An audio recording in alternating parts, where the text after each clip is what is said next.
Hello, friends. Welcome to Priyanka's Adventure. Subscribe, like, and press the bell icon. नमस्कार दोस्तों, स्वागत है आपका प्रियंका's एडवेंचर में। आज की कहानी कुछ खास है।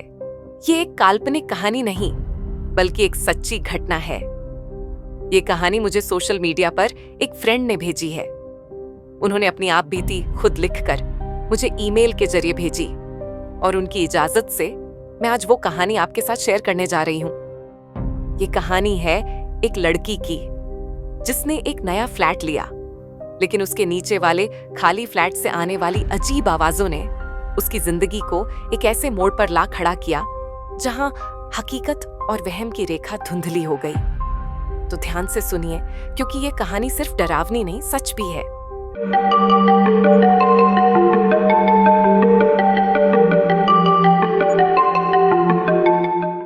मेरा नाम अनुष्का है। 2 साल पहले मैंने दिल्ली के एक पुराने लेकिन शांत इलाके में एक किराए का फ्लैट लिया था। ये 5 मंजिल की इमारत थी और मुझे 4थी मंजिल का फ्लैट मिला था। उस वक्त मेरे लिए यह एक नई शुरुआत थी। नई नौकरी, नया शहर और एक नया जीवन। शुरुआत में सब कुछ सामान्य लग रहा था, लेकिन कुछ ही हफ्तों में जो कुछ हुआ उसने मेरी जिंदगी को उलट पलट कर रख दिया। मैं आज भी नहीं समझ पाई हूं कि वो सब असली था या मेरा वहम, लेकिन जो कुछ हुआ वह किसी डरावने सपने से कम नहीं था। शिफ्ट होने के तीसरे दिन की रात थी। मैं थकी हुई थी और जल्दी सोने की कोशिश कर रही थी। रात के करीब 2:30 पर मेरी नींद एक अजीब सी आवाज से खुली, जैसे कोई भारी चीज फर्श पर घसीट रहा हो। वो आवाज बिल्कुल मेरे फ्लैट के नीचे से आ रही थी। मैंने सोचा शायद कोई नीचे वाला किराएदार कुछ सामान हिला रहा होगा, लेकिन आवाज बार बार आ रही थी, कभी घसीटने की, कभी किसी के रोने की। मैंने तकिए में मुंह छुपाकर फिर सोने की कोशिश की। अगली सुबह ये सब एक बुरे सपने जैसा लगा। अगली शाम मैंने नीचे वाले फ्लैट पर दस्तक दी, लेकिन कोई जवाब नहीं मिला। दरवाजा बंद था और हैंडल पर धूल जमी हुई थी। मुझे कुछ अजीब सा लगा। उसी वक्त वहां के केयरटेकर मिश्रा जी सीढ़ियों से ऊपर आ रहे थे। मैंने उनसे पूछा, मिश्रा जी, नीचे वाला फ्लैट खाली है क्या? उन्होंने बिना ज्यादा सोचे कहा, हाँ बेटिया, वो तो पिछले 1.5 साल से खाली पड़ा है, कोई रहता नहीं वहां। मैं सन्न रह गई। तो फिर कल रात की आवाजें? मैंने धीरे धीरे पड़ोसियों से बातचीत शुरू की। कुछ लोग बात करने से बचते और कुछ अधूरी जानकारी देते, पर एक बुजुर्ग आंटी ने जो बताया उसने मेरी रूह कंपा दी।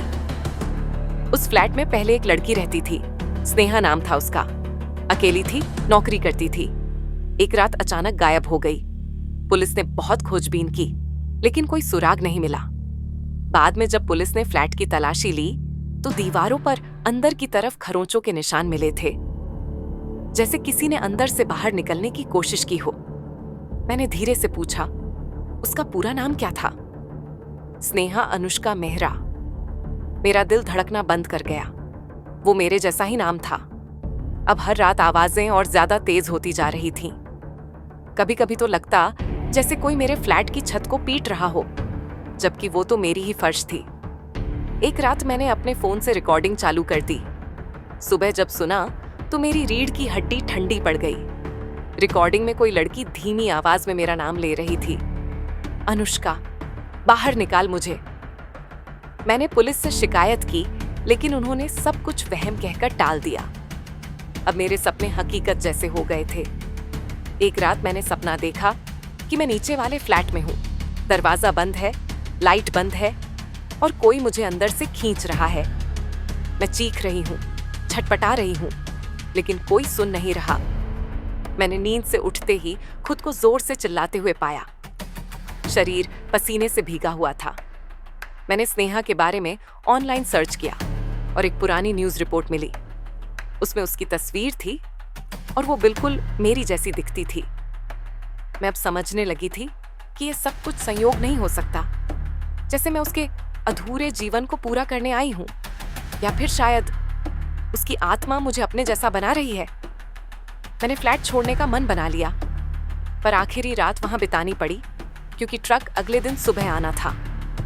रात 3 बजे फिर वही आवाजें शुरू हुई, लेकिन इस बार मेरे कमरे का दरवाजा अपने आप खुल गया और फर्श पर एक लकीर सी बन गई, जैसे कोई मुझे नीचे खींच रहा हो। मैं बेहोश हो गई।